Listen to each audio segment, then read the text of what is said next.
favor. Hola, buenas tardes a todos. Esta es la ochava tutoría de comunicación oral y escrita en lengua española 1, aunque parece un bazar, y la ochava tutoría de comunicación oral y escrita en español 1 del grado en estudios ingleses y del grado en lengua y literatura españolas respectivamente. Hoy, por fin, vamos a empezar el curso. Hasta ahora no ha sido más que un precalentamiento. Ahora ya estamos todos calentitos, así que ya podemos empezar con asuntos que tienen que ver directamente con la lingüística, con la lengua española, con la ciencia, y dejamos atrás esta larga travesía del desierto que nos ha servido de introducción. ¿Me oís en casa? ¿Sí? Bueno. Un saludo a los que estáis en casa y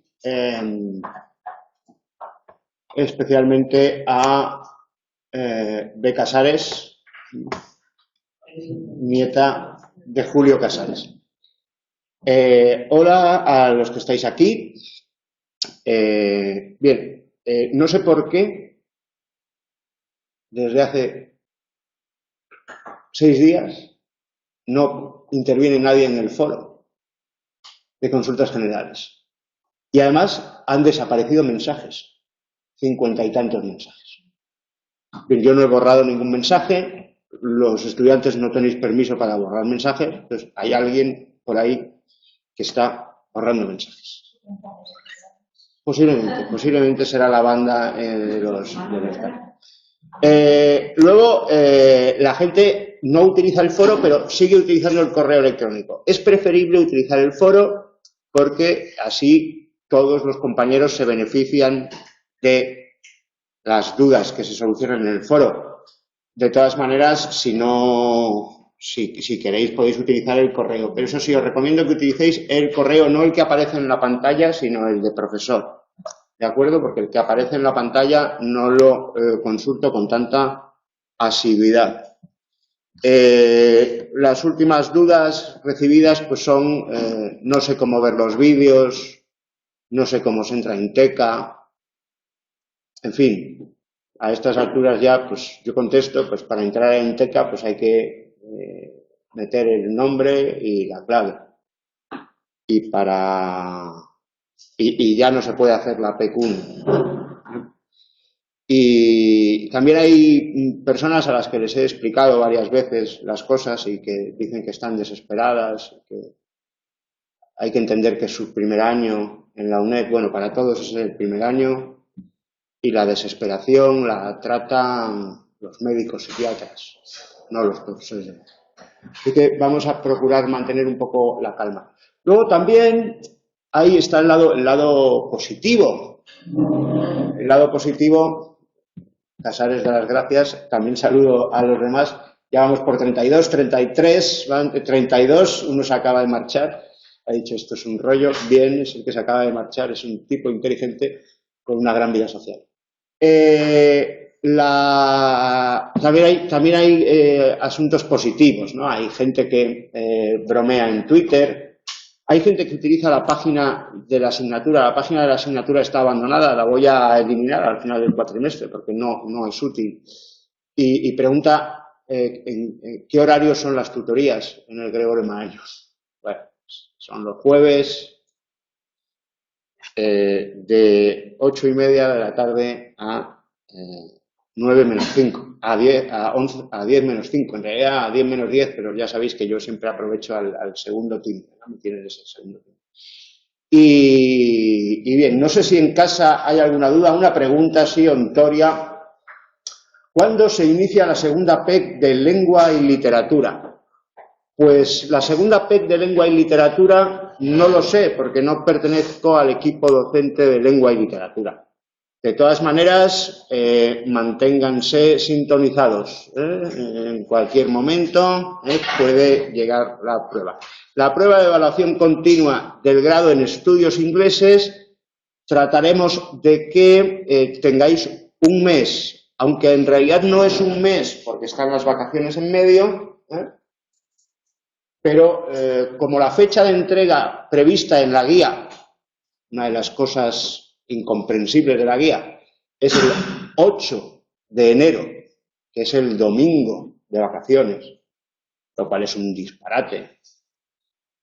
Pues vamos a retrasar la fecha. He hablado con la coordinadora, he conseguido que me escuche,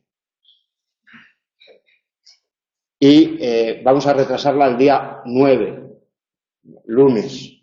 Entonces lo previsible es que esté publicada el día 9 de diciembre, entonces sería el viernes de la semana que viene. Lo anuncio ahora porque la semana que viene, como sabréis los católicos, los protestantes no lo sabréis, pero se celebra el día 8, jueves, la Inmaculada Concepción de María, la Conchita. Entonces tenemos que ir al Rosario de la Aurora, los profesores de la UNED, y claro, a estas horas ya estaremos cansados después del amanecer y los cánticos y entonces pues no vamos a tener clase. Así que para el grado en lengua y literatura españolas no lo sé, próximamente, para el grado en estudios ingleses el próximo viernes. Bien, ¿hay alguna otra duda en casa? ¿No? ¿Hay alguna duda aquí respecto a cualquier asunto? ¿No? Bueno, pues entonces vamos a ir adelante con las diapositivas que he preparado. Esta semana he hecho 2 tweets, en realidad he hecho 3, pero me he dado cuenta de que el tercero que he hecho esta mañana tenía un error. Hoy ha sido un día complicado y entonces lo he borrado. Cuando uno comete errores puede corregirlos, pero en Twitter no se puede corregir. Entonces lo he borrado y ha estado ahí durante 10 minutos. Hay 2. Era un tuit sobre Gómez Torrego, entonces pues yo creo que Gómez Torrego ya lo tenemos muy trillado. Todavía nos queda el capítulo 2 de Gómez Torrego. Elija la opción incorrecta. Como veis en el tuit, pues faltan puntos, faltan mayúsculas, está abreviado. Elija la opción incorrecta. La cortesía es un mecanismo social que existe en todas las culturas. Eso es correcto. Es un universal cultural. Por lo menos eso dice Antonio Brid en el libro. A lo mejor algún antropólogo podría discutir. Todas las sociedades tienen formas similares de practicar la cortesía. Eso no es cierto. Por tanto, es la incorrecta. El 79% de los tuiteros, que son pocos, 19 votos, la gente ya no vota. Esto es la novedad, ¿no? Entonces, la manera de entender la cortesía en español varía en España y en América, sí, no solamente varía en España respecto a América, también dentro de España, en distintas regiones, y también en América no es igual en Buenos Aires que en la frontera con Estados Unidos. El modo de hablar de los españoles peninsulares suele ser menos atenuado que el de los ingleses. ¿En qué sentido? En el sentido en el que lo dice Brid. Hay que preguntárselo a él. Él dice que el modo de hablar de los españoles peninsulares suele ser menos atenuado que el de los ingleses. Yo interpreto que hace referencia al estereotipo de la flema británica. La flema británica, que es un estereotipo, es decir, habrá británicos esquizofrénicos que no sean nada flemáticos, igual que puede haber castellanos como yo, que son muy flemáticos, supongo que hace referencia a eso. De todas maneras, la interpretación, en qué sentido lo dice Brid, pues habría que preguntárselo a Brid. Yo lo interpreto así. Si tú tienes otra interpretación o esa mía no te convence, pero te sugiere otra, yo creo que la atenuación es lo que se refiere a la flema. Es decir, los españoles son más explosivos, más expresivos que los británicos. Pero ya digo que son estereotipos, estamos hablando de todos los españoles, pues habrá españoles menos expresivos. Fidel Castro hace una semana estaba más expresivo que ahora. No guardamos minuto de silencio porque no tenemos mucho tiempo, pero deberíamos. Todas las posesiones que se perdieron en 1898, el único sitio donde se sigue bailando rumba y se sigue hablando español es Cuba. Luego, la competencia comunicativa consiste en hablar con claridad y corrección. Fijaos páginas 19 y 20 de Brill, ¿vale? Ahí es donde están las respuestas. Consiste en hablar con claridad y corrección. Hablar con claridad es pronunciar bien la ortología. Hablar con corrección es la corrección, hablar correctamente. La competencia comunicativa incluye eso, pero también incluye mucho más. Incluye aspectos lingüísticos y extralingüísticos. La B. El 65% de los que han respondido habrían aprobado, han respondido 5 más, 24 votos. Es hablar teniendo en cuenta la situación y a los interlocutores. Eso es la adecuación. La adecuación y la corrección forman parte de la competencia comunicativa. Pero hay más, además de la adecuación. Es lo que los clásicos denominaban arte de persuadir. Esto es la retórica. La retórica es el arte de persuadir. Forma parte de la competencia comunicativa, conseguir objetivos comunicativos, persuadir puede ser un objetivo comunicativo, y eso lleva una técnica, un arte. Bien, entonces, A, C y D forman parte de A y D de los aspectos lingüísticos y C los aspectos extralingüísticos. Pero la competencia comunicativa incluye A y B y C. No, perdón, A y C y D. ¿De acuerdo? Entonces, si veis, todas son ciertas, pero no todas son totalmente ciertas. ¿Vale? El tipo test, pues es lo que tiene, una reducción. Bien, y esta es la pregunta en Facebook. Una compañera me pidió al principio del curso que lo hiciera también en Facebook, y efectivamente lo hago también en Facebook, y señale la forma incorrecta, ¿no? Tal como aparece en el examen. Bien, pues el compañero José Luis Socias Mut rápidamente ha dicho 45º, no lleva tilde, muy bien, entonces 45º ya no tiene sentido. Esta es la forma incorrecta. ¿Por qué es incorrecta? Porque lleva tilde. ¿Por qué? Porque el primer elemento, cuando hacemos un compuesto, el primer elemento de los compuestos está en posición protónica o pretónica, pierde su acento. Lo veíamos el otro día con los nombres compuestos, nombres de pila, pero ocurre también con los ordinales. Cuando los ordinales se escriben en dos palabras, ambas son tónicas y ambas tienen moción de género también. Cuando los escribimos en una única palabra, recordad, ambas son correctas, pero hay que quitarle la tilde. ¿Vale? Esa es la razón. Sí, F. Cerezo dice en casa que los españoles nos hablamos más cerca y nos gritamos más. Así interpreta él la atenuación, la diferencia de atenuación entre ingleses y... es otra interpretación, yo creo que correcta. Bien, vamos entonces con el tema 3. Este es un tema muy importante porque el tema 3, los del grado en lengua y literatura españolas, vais a tener una asignatura específica de fonética y fonología, pero los del grado españolas, los del grado en estudios ingleses es lo único que vais a ver en todos vuestros estudios de fonética y fonología españolas.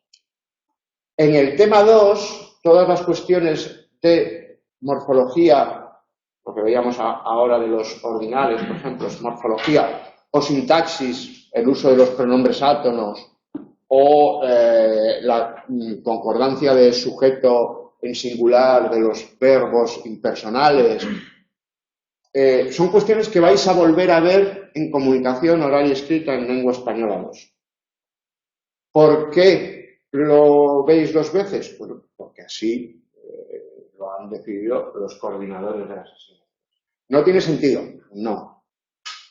No. ¿Es un sinsentido? Sí. ¿Es una cosa que está mal hecha? Sí. Pero hay cosas que están mal hechas. La M30 por Vallecas está mal hecha. Pues hay que ir con cuidado, ¿no? Pues esto igual. Con el tema 2 de esta asignatura hay que ir con cuidado. ¿Se puede ir a 90? Mejor a 80, 70. Porque uno se puede dar con Gómez Rey, con cuidado. Sin embargo, el tema 3, del fonema al grafema, el sistema de sonidos del español, aplicaciones a la producción y comprensión de textos, con ese título tan pomposo y lleno de rimas internas, pomposo, que hay que pronunciarlo así, pomposo, porque es pomposo, incluye la fonética y la fonología, el fonema, los conceptos de fonema, sonido y grafía, la clasificación articulatoria de los sonidos en español y la sílaba, el acento y la entonación. El acento y la entonación son rasgos suprasegmentales y la sílaba es la agrupación de fonemas. Vamos a ver si hoy podemos verlo todo, aunque, hola, Jos. Esto estaba en Facebook, sí, lo que acabamos de ver antes estaba en el grupo de Facebook. Bien, esto es lo que vamos a ver. Tenéis que estudiar Gutiérrez, Arauz et al. Páginas 47 a 50, 53 a 65, 67 a 74 y tenéis ejercicios en 422 y 423. Todo sazonado con su sal, su pimienta, sus erratas y sus errores correctos. ¿Qué pasa con las páginas de la 51 y 52 y páginas 66? Que esas las vamos a estudiar en el tema 5. En este caso, los cuadros sombreados del tema 3 los vamos a estudiar en el tema 5. La pronunciación. ¿Por qué es así? Bueno, pues porque así lo ha decidido la coordinadora. Os traigo, para enseñároslo, lo que deberíais estudiar. La nueva gramática de la lengua española, tomo 1, fonética y fonología. Es un grupo cerrado, exacto, es un grupo cerrado, tenéis que solicitar el ingreso. Esto se publicó en 2012, este libro se publicó en 2001, la fonética y la fonología aquí no se ha revisado desde entonces y bueno, ha fallecido el autor, o sea que no cabe la posibilidad de que el autor lo revise. De todas maneras, a diferencia de lo que ocurre con la ortografía, la fonética, los sonidos del español, la capacidad normativa de la academia, con los sonidos, digamos que cada uno hablamos como queremos, o mejor dicho, como podemos. El que tiene dientes, con dientes, el que no tiene dientes, sin dientes. El que tiene lengua, con lengua, el que no tiene lengua, sin lengua. La producción de sonidos tiene mucho que ver con el aparato fonador, que es lo que vamos a ver hoy. Entonces, nadie produce los sonidos exactamente igual que otra persona. ¿Qué ocurre? Que por encima de la producción de los sonidos, que estudia la fonética articulatoria, está la fonología. El sistema fonológico, que clasifica los fonemas de acuerdo con sus rasgos, en pares binarios de oposiciones, ese sistema sí que lo compartimos todos. Y es lo que nos permite comprendernos unos a otros a pesar de que no articulamos los sonidos igual. Además, el sistema fonológico permite cierta variación, como todos los sistemas lingüísticos. Hemos visto, por ejemplo, en los ordinales se pueden escribir juntos o separados y ambas cosas son correctas. Se puede decir estoy viendo la televisión o estoy mirando la televisión y ambas formas son correctas, aunque una es más apropiada, una contiene más propiedad si lo que quiero decir es que presto atención a la televisión. Bien, En la producción de sonidos hay mucha variación y hay determinados fonemas o pares de fonemas que no se oponen en el sistema fonológico. Hay distintos sistemas fonológicos y no nos impide la comprensión. Por ejemplo, la alveolar fricativa sorda se opone en algunos sistemas fonológicos a la interdental fricativa sorda. En esos sistemas fonológicos se puede distinguir entre el verbo coser, con aguja e hilo, y cocer, con fuego y agua. Pero hay sistemas fonológicos donde no existe esa oposición.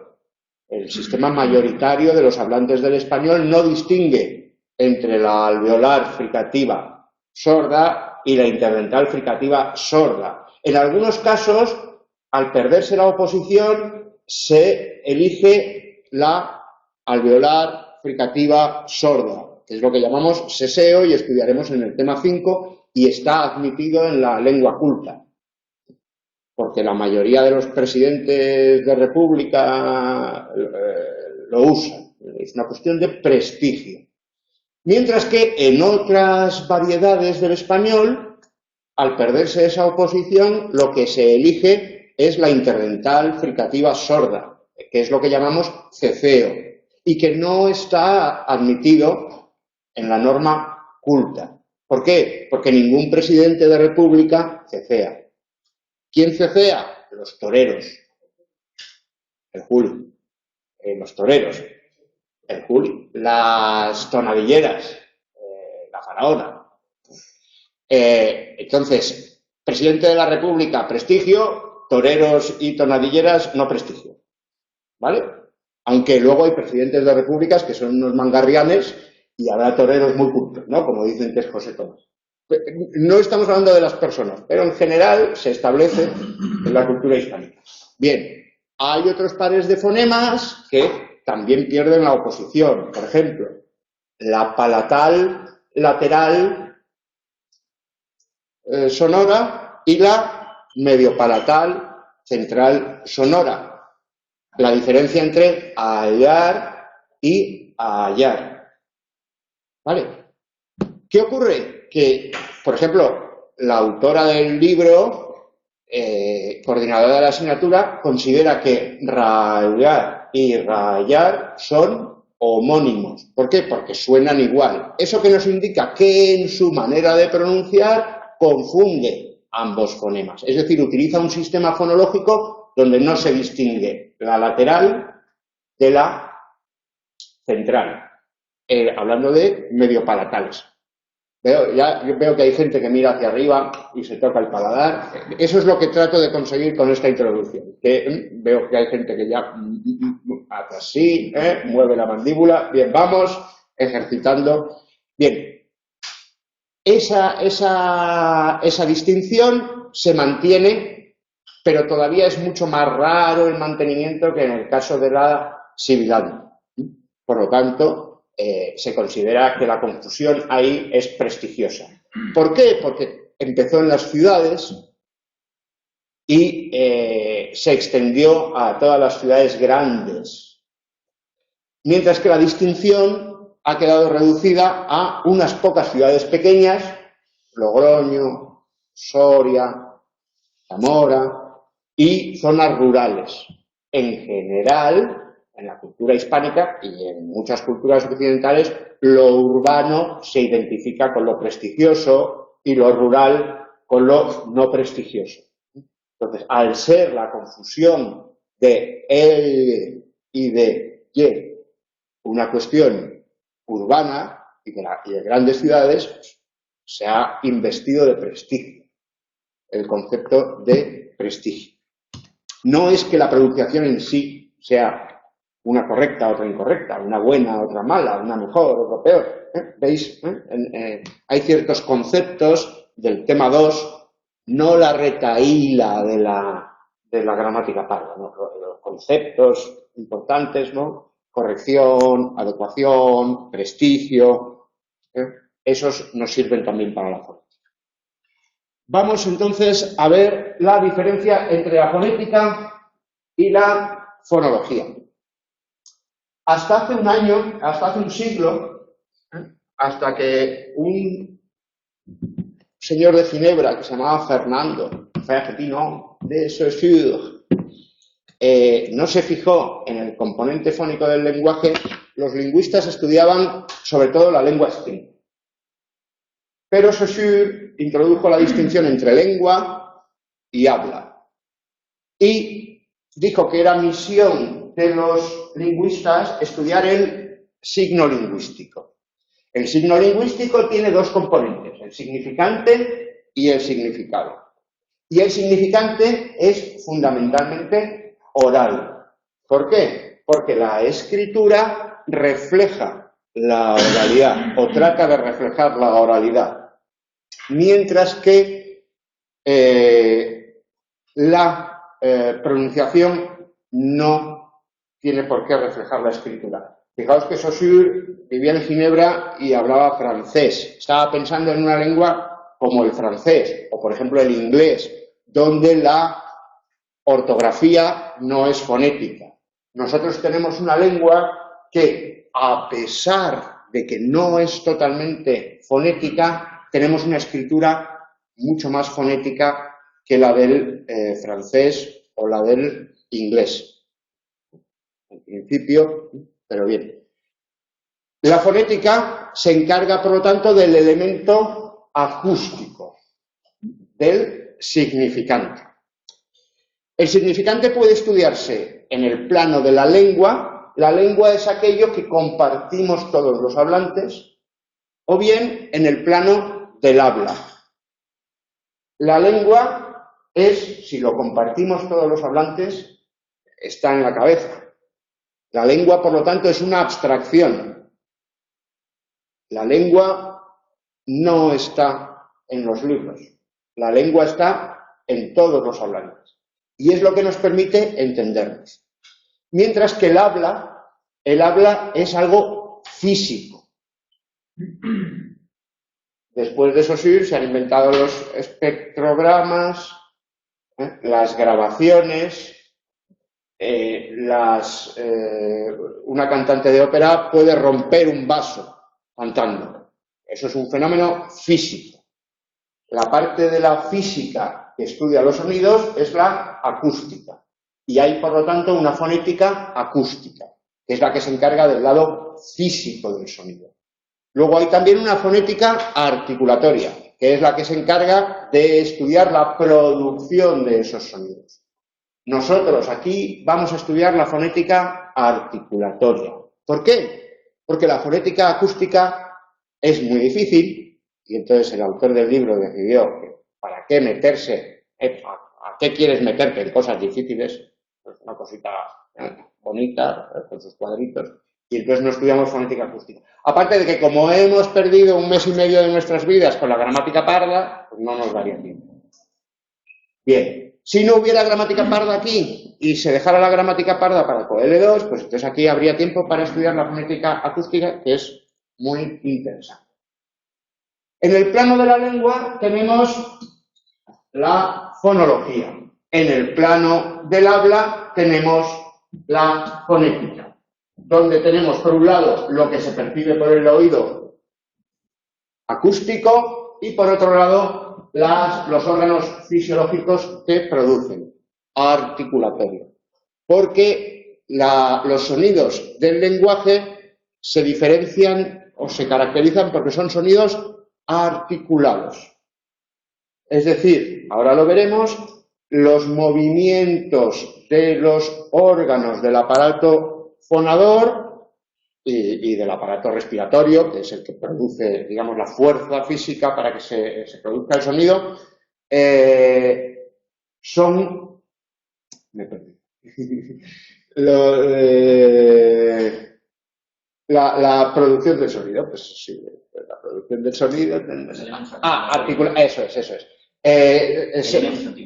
Eso es, los órganos se articulan, se ponen en distinta relación espacial unos con los otros, ¿de acuerdo? Y por eso es la fonética articulatoria, la producción del sonido, articulatorios, eso es. Vamos a ver. Pregunta F. Cerezo si en el caso del yeísmo, el y ye no tiene cierta variedad diastrática. Diastrático tiene que ver con las clases sociales, ¿no? Con los estamentos sociales. Digamos que podríamos hacer una oposición entre urbano y rural, y entonces los hablantes de entornos urbanos serían un grupo social que se opone a los hablantes de entornos rurales, y en ese sentido podríamos hablar de variación diastrática. Si nos referimos a formación sociocultural, no se puede establecer, puesto que la autora del libro, por ejemplo, es profesora de lengua, titular de la universidad y es yeísta. O sea, una persona con máxima formación lingüística, pues es yeísta. Entonces, no creo que haya un factor diastrático muy claro. También podría haber una cuestión diafásica, ¿no? Por ejemplo, yo a veces lo pronuncio y a veces no. Y depende de la situación comunicativa en la que esté.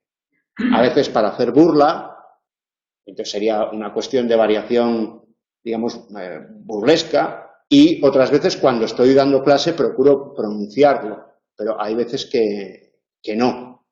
Entonces, podríamos hablar de variación diafásica. En general, la variación diafásica, la variación diastrática está en todo. También podría haber cierta variación diastrática en el seseo, ¿no? Podemos pensar en personas que sesean, pero que cuando hablan en público, pues no sesean, ¿no? Podría darse el caso, pero eso sería diafásico. En general, donde se sesea, todo el mundo sesea, independientemente de la clase social. Pero hay algunos aspectos, algunos sitios donde no. En Sevilla, por ejemplo, en la provincia se cesea y en la capital se sesea. Hay una oposición urbano. Y luego están las 3.000 viviendas donde cada uno hace lo que puede, según los dientes que tengan. Bien, entonces vamos a pasar al 2. El tema 1, el apartado 1, la introducción general. Si tenéis alguna duda, también lo habéis estudiado, creo, en lenguaje humano, ¿no? Fonema, sonido y grafía. El fonema es la unidad más pequeña en que puede dividirse un conjunto fónico. Lo fónico hace referencia a lo fonológico. Por lo tanto, es la mínima unidad fonológica. El fonema es una unidad fonológica. Todos tenemos los mismos fonemas. Ahora bien, los que sesean, los que cecean, los yeístas tienen un fonema menos que los que distinguen S y Z o los que distinguen L y Y. ¿De acuerdo? O sea, eso. Pero esas diferencias no impiden que nos entendamos. ¿Vale? Tiene consecuencias. Por ejemplo, coser con agua y fuego se suele decir en los dialectos que sean cocinar. ¿Por qué? La homofonía entre coser con hilo y aguja y coser con agua y fuego hace que se elimine uno de los pares. Es decir, no es verdad que no tenga consecuencias, tiene consecuencias. Esa sería una consecuencia en el nivel léxico, ¿vale? Pero digamos que eso no impide la comprensión.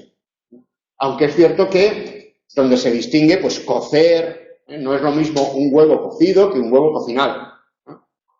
Cocinar, donde se distingue de cocer, pues engloba todo. Algo se puede cocer, si se cocina con aceite, pues se fríe, si se cocina con agua, pues se cuece. Si se cocina al vapor, se vaporea, ¿no? No existe eso, ¿no? Bien. La fonología se ocupa de los sonidos del habla, del significante, pero en el plano de la lengua, es decir, de los fonemas, ¿vale? Los sonidos en el plano del habla, los fonemas en el plano de la lengua. La fonología estudia los fonemas. Las variantes fonéticas o alófonos de fonemas son sonidos concretos, individuales. Es decir, cada uno de nosotros pronunciamos un determinado sonido que identificamos nosotros y los oyentes con un determinado fonema. Pero esos sonidos son diferentes. Pueden ser diferencias debidas a nuestro aparato fonador. Pues, por ejemplo, yo me rompí la mandíbula hace 12 años y entonces si te rompes la mandíbula estás durante 3 meses así, con la mandíbula cosida, ¿no? Pues entonces hablas así. Entonces interdentales no puedes hacer. La F tampoco, bueno, la F sí la puedes hacer. Pero, digamos que la gente que te oye le das mucha pena, ¿no? Y entonces hace un esfuerzo por entenderte, ¿vale? Pero digamos que ahí habría un problema fisiológico. Pero también hay variantes, hay sonidos que dependen de la cadena hablada. Por ejemplo, tenemos un fonema en español que es este, que lo definimos como nasal alveolar. Todos los nasales son sonoros, nasal alveolar. Pero lo pronunciamos en los alveolos solamente en posición inicial de sílaba. Por ejemplo, en niño o en nada. Ahí lo pronunciamos. Pero cuando está en posición final de sílaba, posición implosiva, ¿no? Luego veremos que la sílaba se compone de fase central o núcleo, fase prenuclear o explosiva, porque se abre la boca y se produce una explosión que nos lleva hacia el núcleo, que es donde la boca está más abierta, y luego la boca se cierra, y eso lo llamamos implosión, y la fase postnuclear es implosiva. No todas las sílabas tienen fase implosiva, no todas las sílabas tienen fase explosiva. Para que haya sílaba tiene que haber núcleo, ¿vale? Igual que para que haya España, con que Madrid exista, por eso se pueden independizar las periferias. Bien, pues cuando el fonema nasal aparece en posición implosiva, postnuclear, final de sílaba, el punto de articulación depende de la consonante que siga. Entonces, si la consonante que sigue es labial, puede ser bilabial o labiodental. Si es bilabial, la N se convierte a su vez en bilabial. Y entonces decimos y escribimos ambos o pampa, por poner un ejemplo americano también. Si la siguiente consonante es labiodental, escribimos ánfora. Pero fijaos y pronunciad conmigo, en casa también, si queréis, y si tenéis un espejo en casa delante del espejo, ánfora, ánfora. Y esa N lleva los labios a los dientes superiores, aunque por supuesto la lengua también está en los alveolos. Pero esa N es diferente a la de nada. En nada los labios están relajados y en ánfora, ¿de acuerdo? Pero, y si seguimos así, si la siguiente es dental, la N se convierte en dental. Y si decimos antes, la lengua está en los dientes, antes. Si la consonante es velar y decimos Ankara, capital de Turquía, entonces la lengua no toca los alveolos, sino que está hacia atrás, Ankara. Esos son alófonos de N. ¿Por qué? Porque nosotros identificamos siempre el fonema nasal. Aunque en el caso de las bilabiales identificamos el fonema nasal bilabial y en el resto escribimos siempre N y no tenemos distintas escrituras para distintos sonidos. ¿Por qué? Porque esos sonidos son variantes del mismo fonema y la escritura es fonológica, no fonética. No intentamos reproducir la manera de pronunciar cada uno al escribir, sino el sistema que compartimos todos. Por eso la ortografía es lo que une a todos los hispanohablantes, no la pronunciación. Y por eso hay que prestar especial atención a la ortografía. Esta asignatura debería ser presentación, ¿qué es lengua española y dónde se habla? 2, ¿qué es norma? Fuentes de la norma, academia. 3, fonética y fonología. 4, grafía.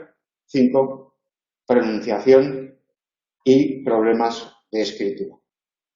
¿No? ¿La gramática parda? No. Pero las cosas son como son. No podemos confundir el ser con el deber ser. Bien. Esos son los alófonos. ¿Hemos entendido lo que es un alófono? Todos los fonemas tienen alófonos. Tenemos un fonema que es el fonema B. Bueno, pues tenemos el alófono aproximante y el alófono oclusivo. El alófono aproximante es el que aparece, por ejemplo, entre vocales. Si decimos aba o decimos taba, o decimos amaba, o decimos entre vocales, no hace falta que sea la A, pero con la A es más evidente porque la A es la más abierta, no juntamos los labios. No juntamos los labios. Sin embargo, si la B está en posición inicial o la B va precedida de una nasal, ambos, Barcelona, Barcelona, Si decimos me voy a Barcelona, no es lo mismo que Barcelona. Cuando principia enunciado es oclusiva. Cuando va precedida y seguida de una vocal, entonces es aproximante. Digamos que es un tipo de fricativa, ¿vale? Eso explica que, además, en español, pues no tengamos un sonido labiodental sonoro, ¿no? Y las confusiones. O, por ejemplo, cuando hablamos italiano, pues, se nos nota mucho, porque en italiano siempre es oclusiva. O en francés siempre es oclusiva. Es una característica propia del español. ¿Os acordáis cuando os decía yo de si es que esto de los espaguetis, lo de menos es si un italiano oye hablar un español, lo de menos es lo de los espaguetis? Bueno, hay una pregunta de M. Martínez 5601 que dice, ¿los fonemas serían entonces sonidos abstractos? Sí, es la abstracción que corresponde con los sonidos son los alófonos. Sonidos abstractos es un oxímoron, es como pensamiento navarro, es algo que no existe. El sonido solamente es físico, el sonido es un ente físico, pero sí, serían las abstracciones correspondientes a los sonidos. Es decir, B, los fonemas además los escribimos entre barras inclinadas, los alófonos los escribimos entre corchetes, ¿no? B, estos serían sonidos, ¿de acuerdo? Y estos serían abstracciones. A estos sonidos corresponde esta abstracción en el sistema fonológico español. Claro, en casa no me ven como señalo, pero bueno, más o menos, sonidos, aquí, sonidos. Y aquí, fonemas, abstracciones. Sonidos abstractos, entiendo lo que quieres decir, ¿vale? Efectivamente, los fonemas no se realizan. Los fonemas se realizan mediante sonidos. ¿De acuerdo? Los sonidos son los representantes de los fonemas.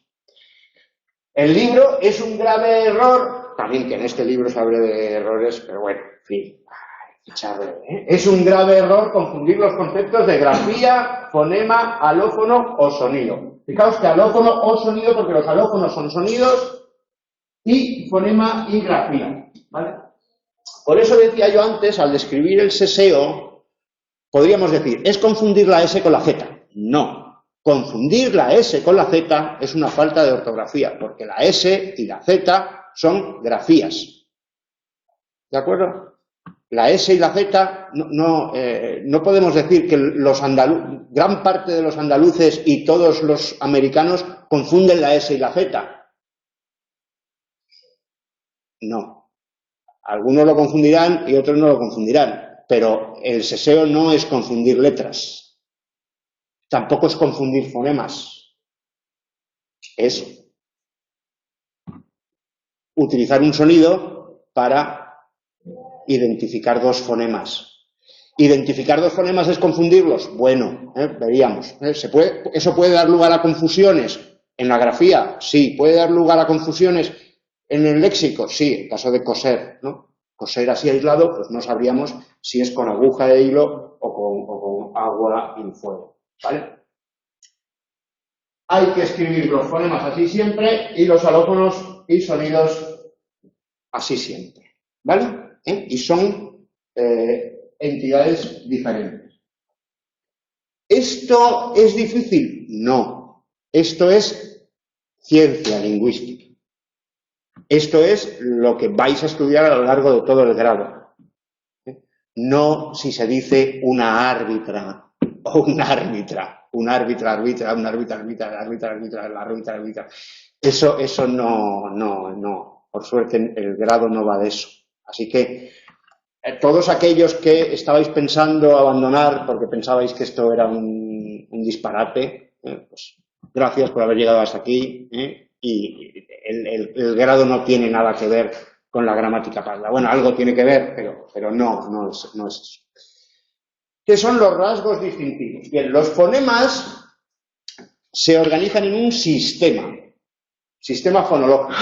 Desde el punto de vista estructural, digamos que desde el punto de vista que está escrito el libro, el sistema se caracteriza porque cada uno de sus elementos entabla relaciones con otros elementos. Y esas relaciones son de oposición. Esas oposiciones se establecen en virtud de rasgos. Puede haber rasgos en los fonemas que sirven para oponerlos a otros fonemas y esos rasgos se llaman distintivos. O puede haber rasgos que no sirven para oponer a fonemas. Para que los no distintivos, no funcionales o irrelevantes. Por ejemplo, el fonema labiodental, fricativo, sordo, no tiene un correlato sonoro en español. Es decir, en español no existe el fonema sonoro. ¿Por qué no existe?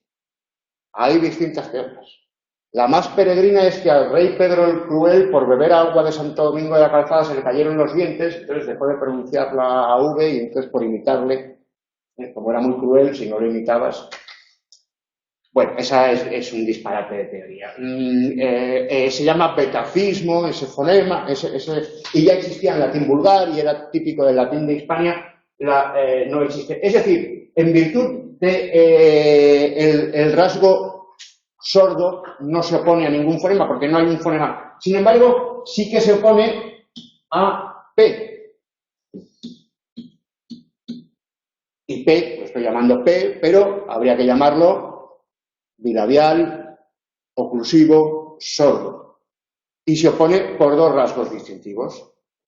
Frente a bilabial tenemos labio dental, y ese es el punto de articulación, el lugar en el que se acercan, en el caso de las fricativas, o se juntan, en el caso de las oclusivas, un órgano móvil con un órgano fijo. En el caso de las bilabiales serían dos órganos móviles, ¿no? En el caso de las labiodentales, el órgano móvil es el labio inferior y el órgano fijo, los dientes superiores, que es un órgano fijo. Si se os mueven los dientes, aunque bueno, la mandíbula, los de abajo se mueven, pero lo que se mueve es la mandíbula, digamos, no son los dientes. Bien, pues esos rasgos, el modo de articulación y el punto de articulación definen los rasgos que son distintivos, mientras que ambas son sordas. Pero en el caso de la P, el hecho de que sea sorda, es decir, el rasgo, las cuerdas vocales no vibran, que es lo que quiere decir sordo, las cuerdas vocales no vibran, sirve para que opongamos la B, que también es bilabial, también es oclusiva, aunque tiene alófonos aproximantes. La P no tiene alófonos aproximantes. La P siempre es oclusiva. Si decís papá, ambas P's son oclusivas. En las sordas es necesaria la oclusión porque no hay apoyo sonoro de las cuerdas vocales. En esta sí que es distintivo el rasgo vibración, no vibración de las cuerdas vocales. Porque una P con vibración de cuerdas vocales es una B. ¿Veis la diferencia entre rasgo distintivo o funcional y rasgo no distintivo, no funcional o irrelevante? Esto no depende de si yo estoy acatarrado, hago todas las consonantes nasales, porque la úvula está afectada por los virus y entonces la úvula dice, va, paso, y se queda colgando. Y si la úvula se queda colgando, entonces lo hago todo nasal. Y si lo hago todo nasal, vosotros me podéis entender, pero no es igual que si tengo la úvula en funcionamiento. La úvula es pequeñita, solo se ven los dibujos animados, pero el hecho de que funcione es muy relevante. Bien, hay determinadas afecciones del aparato fonador que hace que se pierdan rasgos distintivos. Y eso puede producir confusión.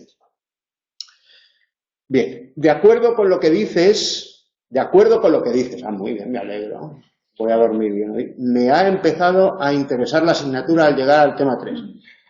J. Jiménez, 719, espero que no seas un robot porque me estás haciendo feliz.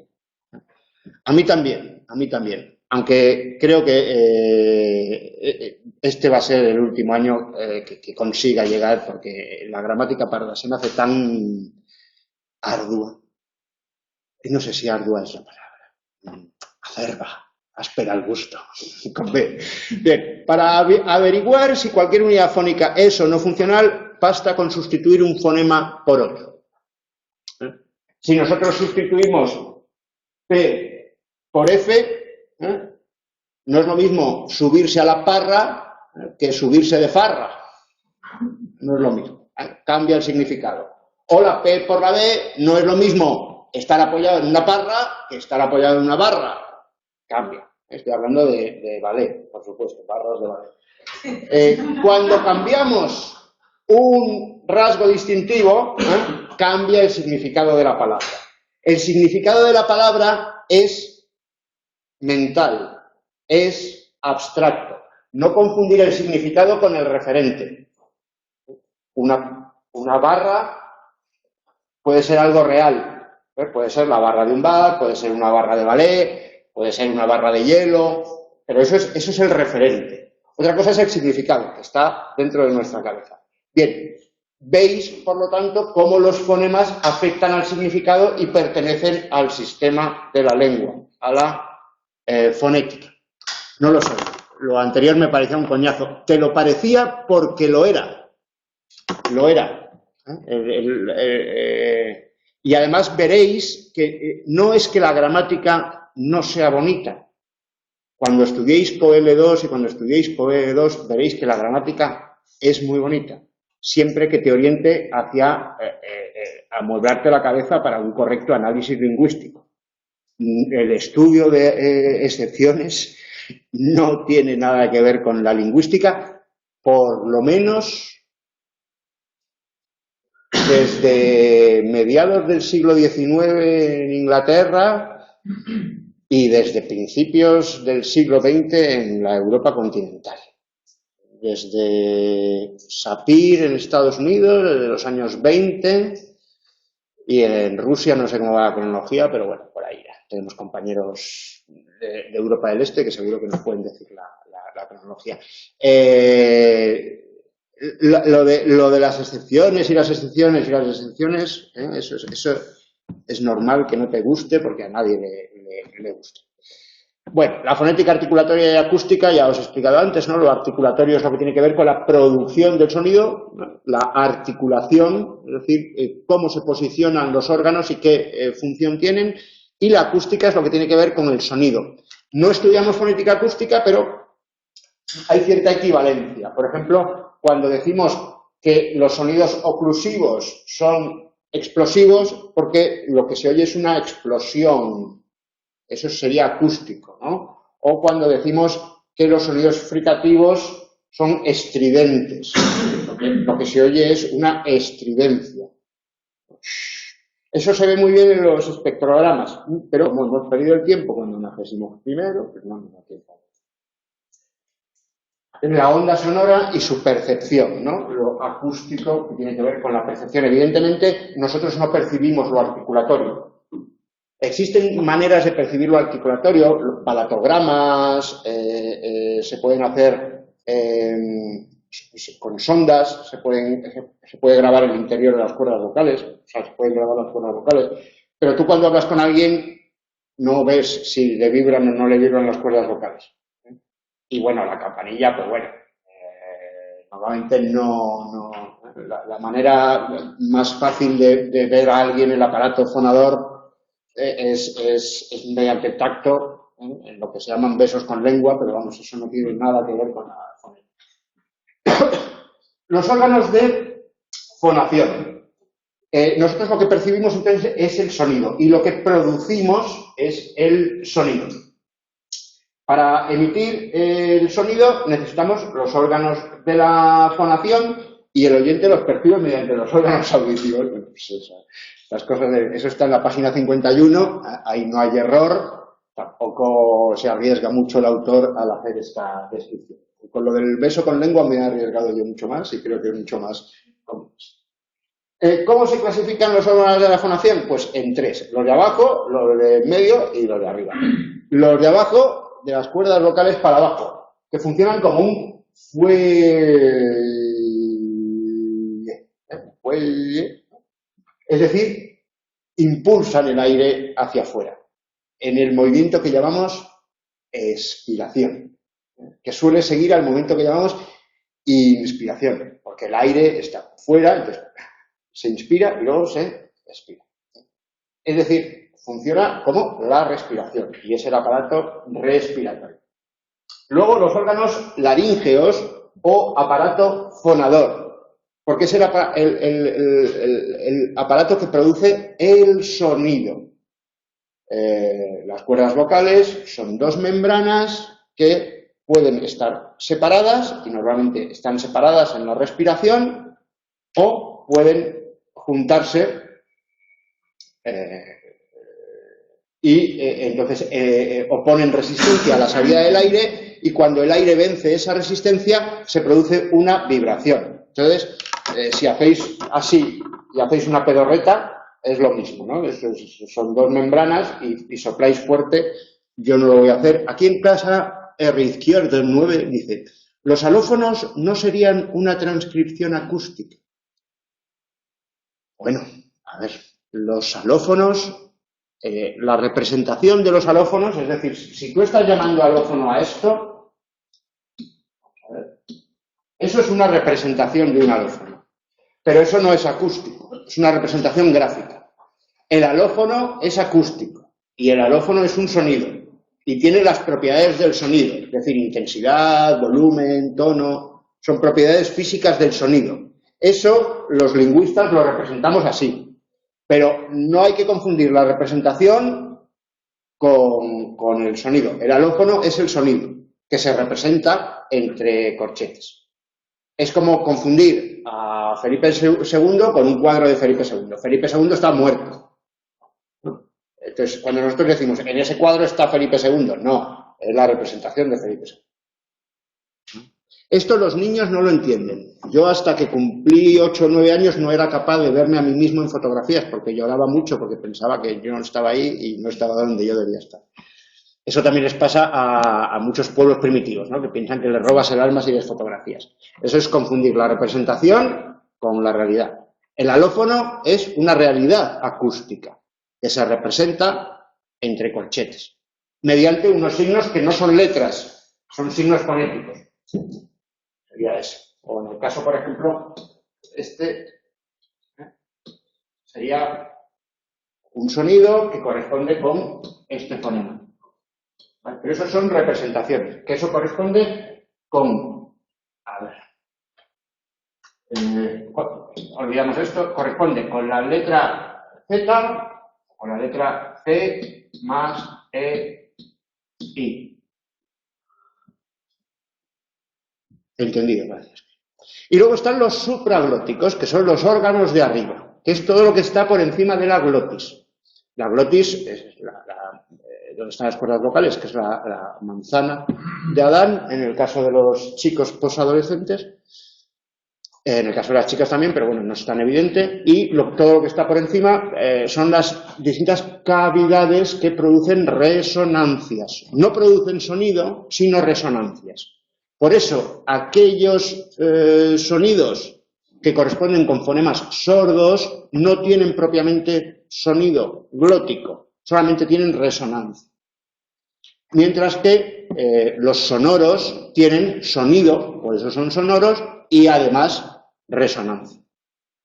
Vendría a ser como una guitarra, donde hay una parte del instrumento, o cualquier instrumento de cuerda, una parte es resonante y la cuerda es sonante.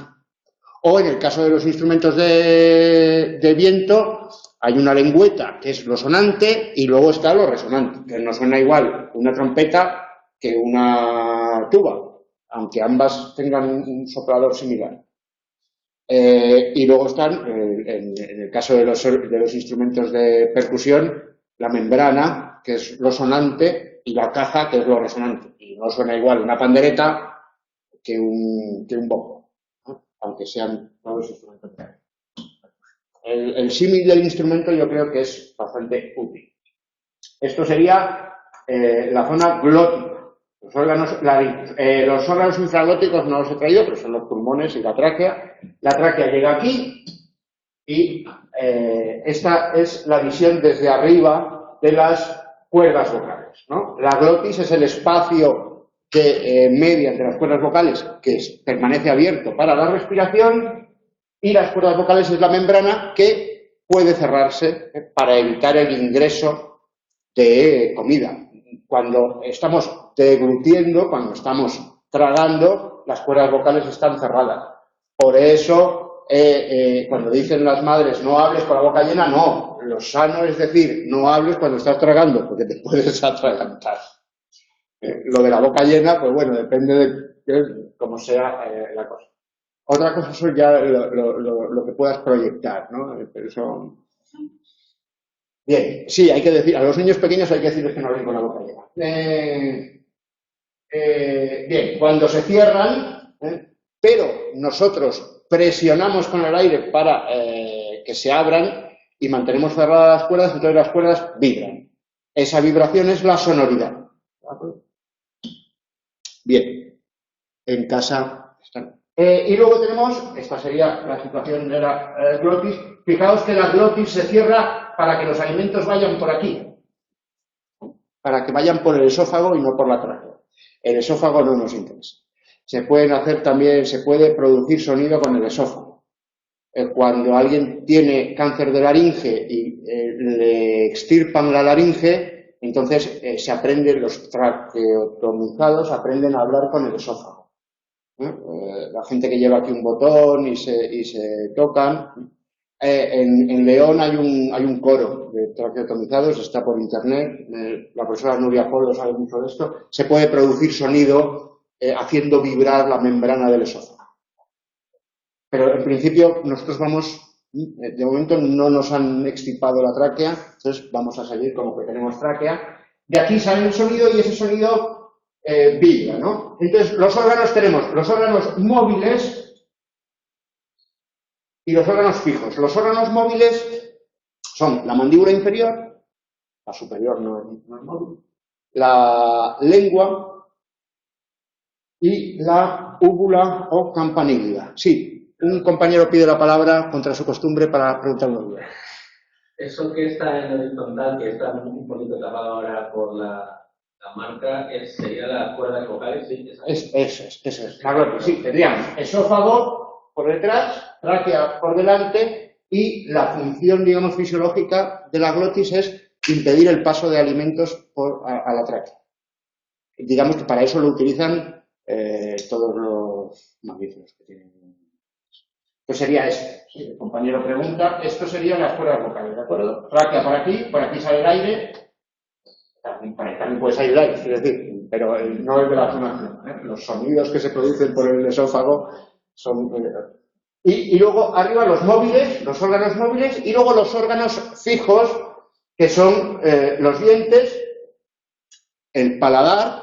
El paladar, como es muy grande, se distinguen distintas regiones. La región alveolar, que sería la raíz de los dientes, el medio paladar o paladar duro y el paladar blando, del que cuelga o pende la úvula o campanilla, que es móvil. ¿Vale?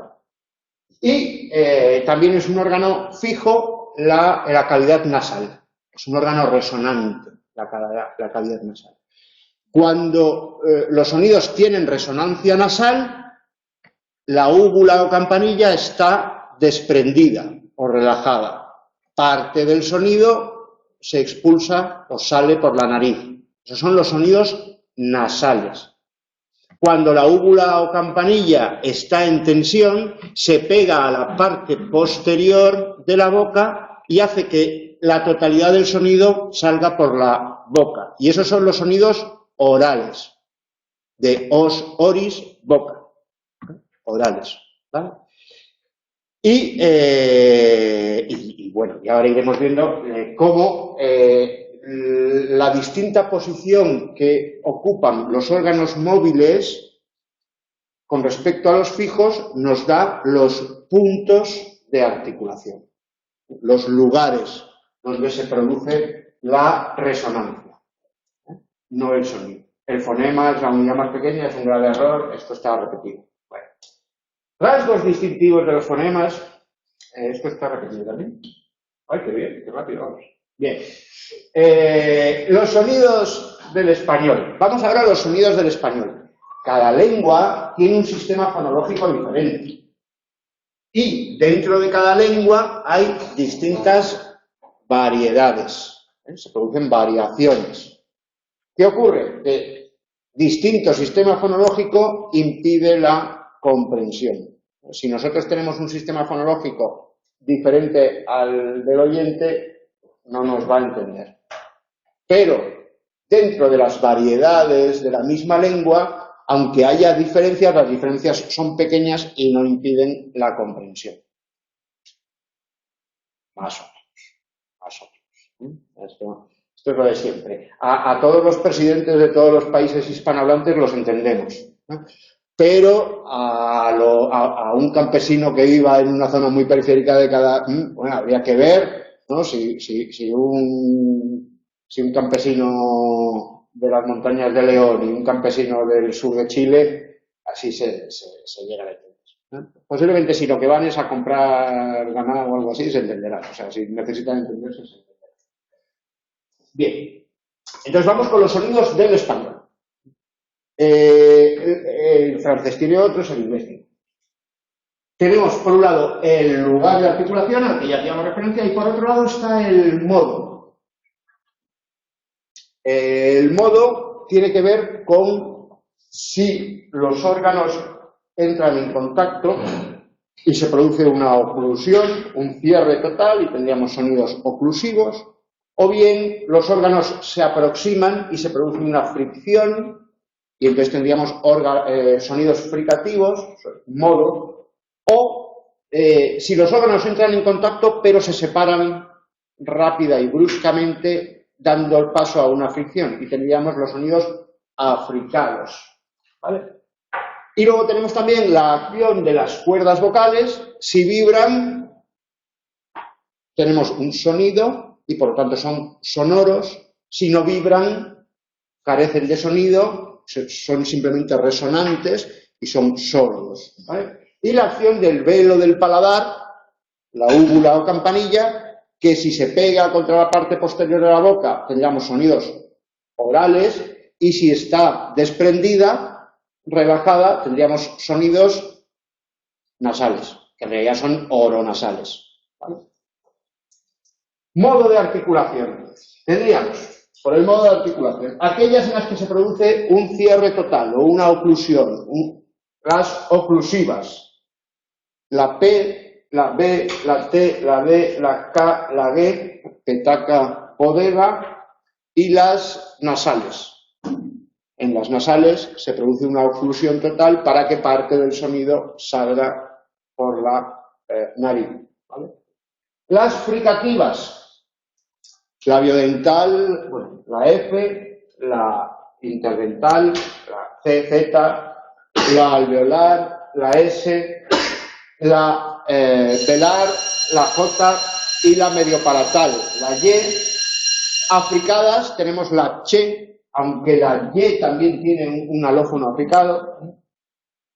No es lo mismo yema que una yema. Si está en posición inicial, entonces es africado.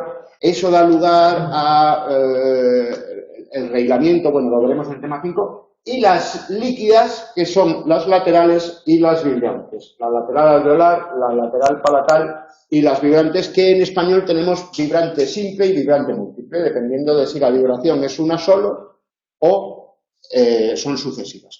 Las vibraciones pueden ser siempre impares, pero pueden ser 3, pueden ser 5, pueden ser 7, depende de las regiones, depende de la intensidad de la pronunciación. En cuanto al lugar de articulación tenemos las vocales. Las vocales son siempre sonoras. Y tenemos anteriores, centrales y posteriores. Anteriores se pronuncian en la parte delantera de la boca, la lengua se proyecta hacia adelante, la I y la E. Media, la A, la lengua queda en reposo. Posteriores, la O y la U. La lengua se va hacia detrás. Luego también, en el caso de las vocales, el modo de articulación depende de la abertura. Todas las vocales son abiertas. Tenemos las más abiertas, la A, y las más cerradas, la I y la U. Fijaos, esto tendríamos la nariz aquí, ¿no? Hacia allá, ¿no? Y el pelo por aquí. Entonces aquí tendríamos la I, la E, la A, la O y la U. Y por suerte los españoles tenemos 4 vocales, no tenemos 9 como los portugueses, 11 como los franceses, tenemos 5, ya está. En cuanto al lugar de articulación, bilabiales, los dos labios, la P, la B y la M. Labiodentales, solo tenemos la F. Linguodentales, lengua y dientes, la T y la D. Fijaos, sorda, sonora. Linguointerdentales, la Z, no en todas las variedades del español. Linguoalveolares, la S, la lateral, la L, la nasal, la N y las vibrantes, la R y la R, aunque ahora mismo tenemos por lo menos 2 ministros que las pronuncian guturales, es decir, son alveolares, pero se puede hacer también, ¿no? El de Justicia, catalán, y el de medios tecnológicos y tal, que cuando va a hablar se quita las gafas, simpático, ese hacen gaga, mi sobrino también hace gaga. Pero bueno, el libro dice que son alveolares porque el libro es de linguopalatales, la africada Che, la lateral palatal, la nasal palatal, la ñ, y la palatal central, la Y. Y linguovelares, velo del paladar, la fricativa J, la sorda K y la sonora G. Estas serían las consonantes del español. La acción de las cuerdas vocales, sonidos sordos, sonidos sonoros. La acción del velo del paladar, sonidos nasales, sonidos orales. Nasales, la M, la N, la N. Y luego oronasales. Bien, por ejemplo tenemos vocales oronasales. Si una vocal está entre 2 nasales es oronasal. Si decimos mamá, esa A, la úvula no se cierra porque total, para volverse a abrir pues ya se queda abierta, ¿no? Y esa M sería... Pero eso es un alófono de la vocal. En español el rasgo nasalidad en las vocales no sirve para oponer unas vocales a otras. A diferencia de lo que ocurre, por ejemplo, en francés o en portugués. En portugués no es lo mismo no que no. En español, claro. En las vocales, al estar cerradas el triángulo, ¿no? Y las vocales, lugar de la articulación, ya lo hemos visto más o menos. Aquí tenéis los dibujitos donde se representa, ¿no? La posición, la realización de cada una de las vocales. Lo mejor es que pues, lo interioricéis y practiquéis vosotros. Este es el triángulo, que os decía yo antes, En este caso, la nariz está aquí y el pelito por aquí, ¿vale? Anterior. Y bueno, y ya vamos a los grupos vocálicos y a la sílaba. Es decir, esto que hemos visto, a su vez, se articula en el sentido que se juntan unos con otros. Y eso conforman, cuando se juntan vocales con semivocales y consonantes diptongos, cuando se juntan vocales con vocales hiatos, cuando se juntan vocales con consonantes, sílabas que pueden tener distinta estructura y que vamos a ver ya la semana que viene. Esto es muy importante luego para entender el sistema de acentuación, es decir, el acento. Porque el acento y la entonación, aunque va sobre los fonemas, necesita que los fonemas estén articulados en sílabas. ¿De acuerdo? Bueno, ha sido divertido, ¿ya? Espero que ya os caiga mejor que la semana pasada. Hasta el 15, ¿no? Creo que es. Hasta el día 15. Muchas gracias, señor Martínez. Petaca bodega. Ese truco mnemotécnico es muy buena. Petaca bodega. Yo me lo aprendí así. Cuando uno se lo aprende así, muy bien. La Raudi. La Raudi, que significa el pueblo de la pradera en euskera. Larra, Larrea es pradera y Uri es el pueblo, la ciudad. Bueno, pues si no hay... Muy bien. Gracias, M. Carter. Un saludo. Voy a cortar ya. Nos vemos el día 15, ¿de acuerdo? Hasta entonces, feliz puente y recibiréis las notas, los de español, antes. ¿Vale? Un saludo.